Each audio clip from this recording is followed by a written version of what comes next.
Comment créer une adresse Gmail?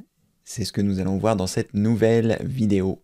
Bonjour, je suis Cédric du site formation informatique avec Cédric.fr et comme je viens de vous l'indiquer, nous allons voir comment faire pour créer une adresse Gmail, qu'est-ce que ça va vous apporter et puis également, je vous mettrai dans les liens ci-dessous, il vous suffit de cliquer sur le bouton plus et dans celui-ci, vous retrouverez une formation que j'ai réalisée concernant Gmail qui vous permet d'apprendre comment envoyer des mails comme un pro. C'est une formation qui est gratuite et qui vous permet, j'ai fait une cinquantaine de vidéos pour bien utiliser Gmail.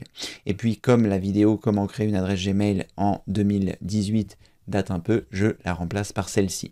Vous verrez que le principe reste le même. Quoi qu'il en soit, vous avez la possibilité également de suivre les conseils que je vous donne sur cette page. Bref, c'est une formation intéressante qui est gratuite que je vous mets dans la description. Allez, sans plus attendre, on va se rendre sur la page d'accueil de Google et c'est à partir de là que nous allons pouvoir créer une adresse Gmail.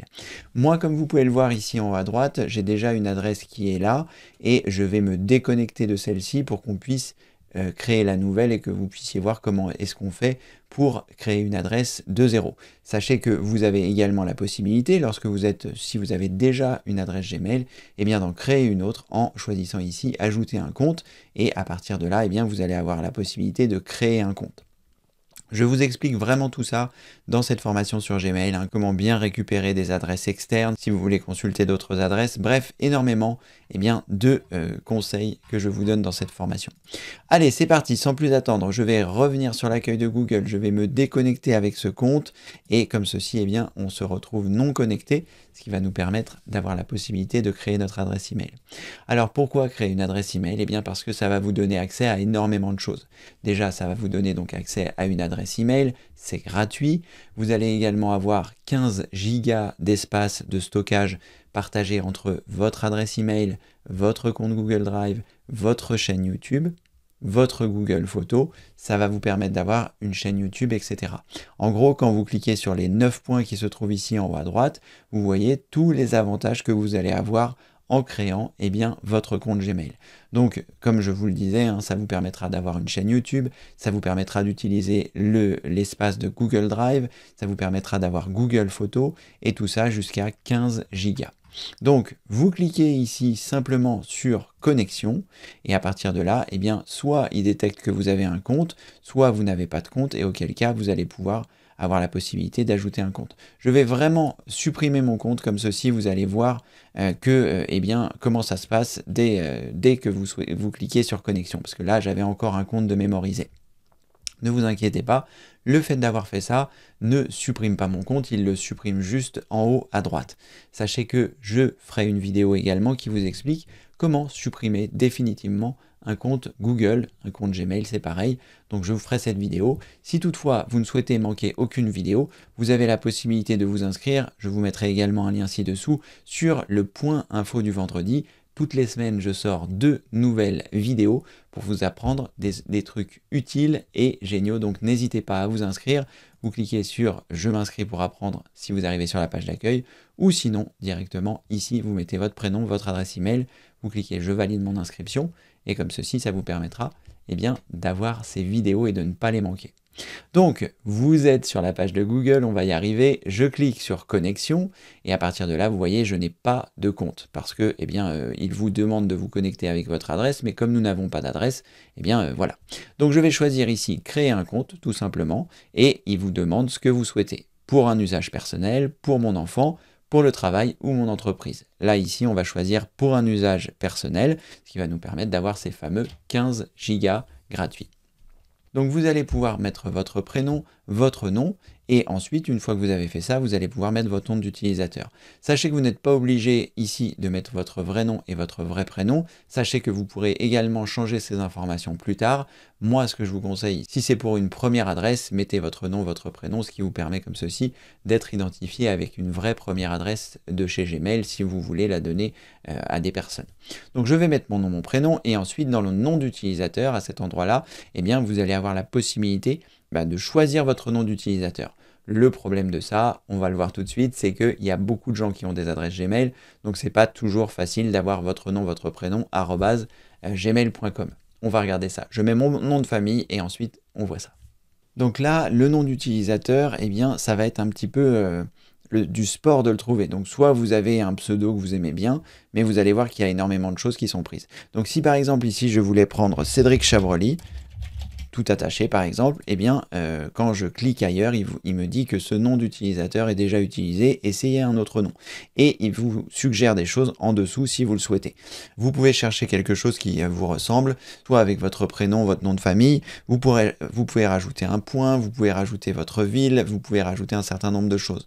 L'objectif c'est de trouver un nom d'utilisateur. Ce nom d'utilisateur sera votre adresse email. Donc si là par exemple j'avais pu avoir Cédric Chabroli tout attaché, eh bien mon adresse email aurait été cédricchabroli@gmail.com. Donc souvenez-vous de ça parce qu'il faudra communiquer avec si vous en avez besoin. Donc là je vais mettre, je vais essayer dans l'autre sens, Chabroli Cédric pour voir si ce nom est déjà utilisé. Oui, c'est déjà utilisé. Je crois que je peux essayer de mettre des underscores dans le nom. Non, uniquement des lettres de A à Z, des chiffres de 0 à 9 et des points.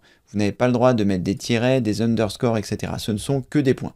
Donc je pourrais par exemple mettre Cédric Chabroli formation. Et là, je pense que ça va être disponible. Voilà. Vous voyez, quand c'est disponible et que vous cliquez ailleurs, il vous dit plus que c'est pris. Si j'enlève formation et que je clique ailleurs, il me dit que ce nom est déjà utilisé. Donc je vais laisser point formation, ça me va bien. Et à partir de là, eh bien, il va falloir que je choisisse un mot de passe. J'ai fait une formation sur les mots de passe parce que c'est très important également. Vous la retrouverez depuis l'accueil du site et je vous mettrai également un lien ci-dessous. Ça s'appelle « N'oubliez plus jamais vos mots de passe ». C'est une formation aussi qui est gratuite. Elle se fait par email. Vous recevez des emails avec les points importants eh bien, pour avoir des mots de passe qui soient forts. Donc moi, ici, j'ai un générateur de mots de passe qui va me permettre de générer un mot de passe. Donc je vais avoir la possibilité eh bien, de mettre ce mot de passe ici, de le coller directement et de pouvoir le confirmer. Vous avez la possibilité, si vous le souhaitez, de cliquer sur afficher le mot de passe. Alors le mot de passe que vous voyez ici a donc été généré par un générateur de mot de passe. Je vais évidemment le changer avant de valider pour ne pas que quelqu'un ait l'idée de prendre ce compte avec le mot de passe que je vais mettre ici évidemment. Donc ce que je fais, eh bien, c'est que je mets mon mot de passe et je choisis afficher pour être sûr que le mot de passe que j'ai mis là est bien valide, enfin en tout cas est bien celui que je souhaitais. Et je vais ensuite cliquer sur suivant. Je vais évidemment changer ce mot de passe, cliquer sur suivant et on se retrouve tout de suite après. À tout de suite. Alors, à ce moment, une fois que vous avez cliqué sur suivant, vous arrivez ici et vous allez avoir la possibilité donc de mettre votre numéro de téléphone. C'est totalement facultatif, mais ça vous permet, si vous le souhaitez, eh bien après d'activer la validation 2 étapes. Je vous explique tout ça dans la formation, je ne vais pas forcément revenir dessus. Là, on va essayer de passer les choses un peu rapidement. Il vous propose de mettre une adresse email de récupération. Pareil, c'est facultatif, mais je vous conseille aussi de la mettre. Ça vous permet comme ceci, eh bien, d'avoir la possibilité de récupérer votre adresse email si toutefois elle s'était fait pirater et vous enverrez un mot de passe sur cette seconde adresse. Donc ça peut être intéressant. Moi je ne vais pas en mettre ici puisque c'est indiqué que c'est facultatif et que c'est vraiment pour la démonstration, mais je vous conseille malgré tout soit de mettre votre numéro de téléphone, soit de mettre une adresse email de récupération, soit les deux, ce qui vous permettra comme ceci d'ajouter un peu de sécurité à cette adresse email. Mais si vous avez déjà mis un mot de passe fort, normalement c'est bien. Moi je vous conseille pour votre adresse email d'activer la validation 2 étapes comme je vous l'explique dans une des formations de la vidéo en question. Donc moi je vais juste mettre ici mon nom et mon année de naissance et ensuite après je vais cliquer sur suivant. Le genre aussi vous avez la possibilité de le mettre. Donc je remplis mon année de naissance, mon mois de naissance et ensuite eh bien, je clique sur suivant. Si toutefois vous avez créé un compte Gmail en ne mettant pas votre vrai nom, votre vrai prénom et que vous ne souhaitez pas mettre votre vraie date de naissance, attention de vous assurer dans la date de naissance que vous allez indiquer de bien être majeur parce que sinon ça ne vous permettra pas d'accéder à tous les services ou à tous les services. Donc assurez-vous bien que même si vous ne mettez pas votre vraie date d'anniversaire, que ce soit une date d'anniversaire où vous avez la majorité. C'est-à-dire mettez au moins 21 ans en arrière. Allez, je remplis tout ça, je clique sur suivant. À tout de suite. Alors ensuite ici on arrive sur le choisissez vos paramètres de personnalisation, c'est essentiellement en fonction des publicités qu'ils vont vous donner. Donc soit vous prenez l'étape 1 et vous avez une étape express, soit vous choisissez personnalisation manuelle et auquel cas ça va faire 5 étapes. On va prendre le grand processus des 5 étapes et ensuite on va cliquer sur suivant. Alors, il vous pose un certain nombre de questions, conserver jusqu'à ce que je supprime manuellement. Ça, c'est indiquer ce que vous voulez enregistrer comme activité sur le web et les applications. Parce que quand vous avez votre adresse Google, eh bien, il va enregistrer un certain nombre de choses pour que ce soit plus simple pour vous ensuite de retrouver les informations. Donc, conserver jusqu'à ce que je supprime manuellement, conserver l'activité pendant 18 mois, ne pas enregistrer mon activité sur le web et les applications de mon compte Google. Donc, en fonction de ce que vous allez répondre ici, eh bien, vous aurez plus ou moins d'options dans votre compte. C'est-à-dire que si vous choisissez ne pas enregistrer mon activité sur le web, la synchronisation, les historiques, etc. risquent de ne pas être enregistrés. Donc moi, je choisis conserver jusqu'à ce que je supprime manuellement parce qu'on a la possibilité dans le compte Google de gérer toutes ces informations. Donc je choisis ça, mais si vous voulez que tous les 18 mois ce soit supprimé ou que ça ne soit pas enregistré, vous pouvez choisir ça. Personnellement, si vous choisissez ça et que vous l'oubliez, après vous allez vous demander pourquoi est-ce que vous n'avez plus accès à certaines choses. Donc moi je préfère le choisir manuellement et l'enlever après. J'ai tendance à faire confiance à Google. Chacun fera ce qu'il a envie évidemment. Ensuite je clique sur suivant. Voilà. Ensuite, pour améliorer votre page d'accueil YouTube, enregistrer votre historique YouTube, indiquez si vous souhaitez enregistrer votre historique. Donc ça, c'est toujours pareil, hein, vous choisissez, c'est un peu le même type de question, manuellement, 36 mois ou ne pas enregistrer l'historique. Moi, je choisis d'enregistrer, ça me permet comme ceci d'avoir une page YouTube qui reste à mon image en quelque sorte. Il regarde sur quoi je clique et il me fait des suggestions en fonction de mes champs d'intérêt. Je choisis ça et ensuite je clique sur suivant. Personnalisation des annonces pour voir plus d'annonces adaptées. Donc là, c'est vraiment afficher des annonces personnalisées ou afficher des annonces génériques. Si vous choisissez afficher des annonces personnalisées, il va se baser un petit peu sur ce que vous recherchez, sur vos cookies, sur ce genre de choses. Si vous choisissez afficher des annonces génériques, vous aurez quand même des annonces qui vont apparaître, mais elles seront moins ciblées. Donc autant choisir afficher des annonces personnalisées, ce qui vous permet comme ceci, eh bien, si toutefois vous avez de la pub, de quand même profiter de la publicité qui pourrait être pertinente pour vous. Et ensuite, je clique sur suivant. Recevoir des rappels occasionnels concernant la confidentialité de vos données, ça c'est si vous souhaitez eh bien, que Google vous envoie des mails en vous disant attention vous avez ça, attention vérifiez que la sécurité est toujours au point, vérifiez que vous avez bien votre validation 2 étapes, etc. Donc si vous n'avez pas envie d'avoir des rappels, eh bien vous cliquez simplement sur suivant. Si vous souhaitez rappel concernant les règles de confidentialité, recevez occasionnellement des emails de rappel.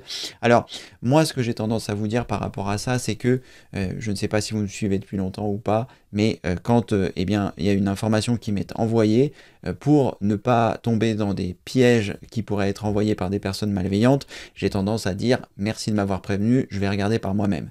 Donc dans cette optique-là, si vous recevez des rappels, l'objectif c'est de se dire oui, je veux bien recevoir des rappels, mais quand je vais recevoir ces rappels, je vais par moi-même dans mon compte Google pour m'assurer que tout est OK et je ne clique pas forcément dans les liens des mails qui me sont envoyés parce qu'il y a des gens qui vous envoient des mails malveillants en faisant croire que c'est Google et quand vous cliquez sur le lien, vous pouvez rencontrer des difficultés.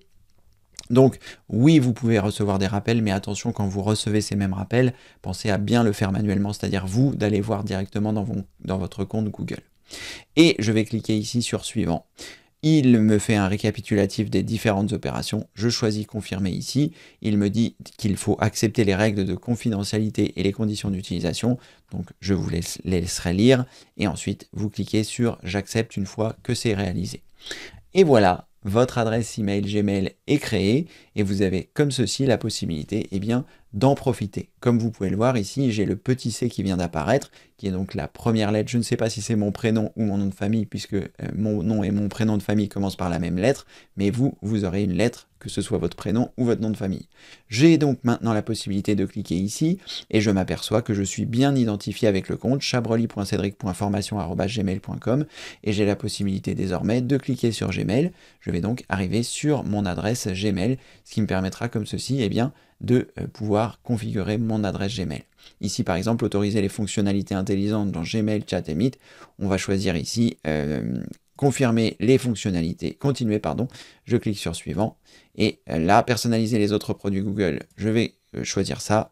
Et ensuite je choisis OK, et comme ceci, eh bien, les paramètres de votre compte ont été changés, vous devez actualiser Gmail, actualiser, il va recharger la page, et ça y est, j'ai désormais mon compte Gmail. Je vous laisserai découvrir tout ça puisque vous avez désormais votre adresse Gmail, puisque je vous ai fait cette formation dans la rubrique formation qui s'appelle « J'envoie des mails comme un pro » ici, et vous retrouverez donc toutes ces formations qui concernent Gmail qui se trouvent ici, hein. Gérer votre boîte de réception, afficher les images automatiquement, écrire vos mails beaucoup plus vite, etc., etc. Donc toutes ces vidéos qui vous apprendront à vous servir, à bien vous servir de votre adresse Gmail que vous venez de créer. Et n'oubliez pas, hein, grâce à cette adresse Gmail que vous venez de créer, quand vous irez sur la page d'accueil de Google et que vous voyez que vous êtes bien connecté, vous aurez également accès à YouTube qui vous permettra comme ceci d'interagir avec les vidéos, de déposer des commentaires, de pouvoir vous abonner aux chaînes, etc. Ce sera vraiment très pratique. Et puis, vous aurez également la possibilité d'utiliser les autres services dont je vous parlais, comme Google Drive, que vous retrouvez ici, qui vous permet d'avoir un espace de stockage pour soit mettre des choses directement, ou alors créer des nouveaux documents, que ce soit un nouveau document texte, un nouveau document tableur, un nouveau document présentation. Bref, c'est vraiment génial aussi Google Drive. Et puis, eh bien, vous pourrez également utiliser Google Photos, qui vous permettra eh bien, d'avoir la possibilité de mettre vos photos en ligne directement, de créer des albums, etc., etc. Et puis si vous synchronisez eh bien, votre adresse Gmail avec votre smartphone, ça vous permettra comme ceci d'avoir la possibilité eh bien, de profiter de l'environnement complet de Google à la fois sur votre ordinateur et à la fois sur votre téléphone si vous avez un téléphone Android. Voilà, j'espère que cette vidéo vous a plu. N'oubliez pas que vous avez la possibilité de soutenir tout ce gratuit directement sur la chaîne. Il y a plus de, je ne sais pas exactement, mais il y a plus de 500 vidéos gratuites que vous pourrez retrouver dans la rubrique formation qui sont classées par thème. Et donc, ça vous permettra comme ceci, eh bien, d'apprendre l'informatique à votre rythme. Vous avez la possibilité, donc, comme je vous le disais, de soutenir tout ce gratuit directement depuis la chaîne en choisissant la fonction rejoindre qui se trouve ici. Vous cliquez dessus et il y a une petite vidéo qui vous explique tout ça. Vous pouvez soutenir à hauteur de ce que vous souhaitez à partir d'1,99 € par mois. Vous pouvez annuler votre souscription quand vous le souhaitez, mais ça permet de soutenir tout le gratuit. Si toutefois vous ne souhaitez pas choisir cette fonction rejoindre, n'oubliez pas que vous pouvez vous inscrire sur ne manquez aucune de mes vidéos informatiques. Le vendredi à 18 h, je vous envoie un petit mail avec les vidéos sorties dans la semaine. Voilà, je vous mets tous les liens ci-dessous. Il vous suffit simplement de cliquer sur le bouton plus et dans la description des liens, vous trouverez tous les liens en rapport avec cette vidéo. Merci d'avoir suivi celle-ci et comme le veut la tradition, je vous dis à très bientôt pour une prochaine vidéo évidemment. Merci, au revoir.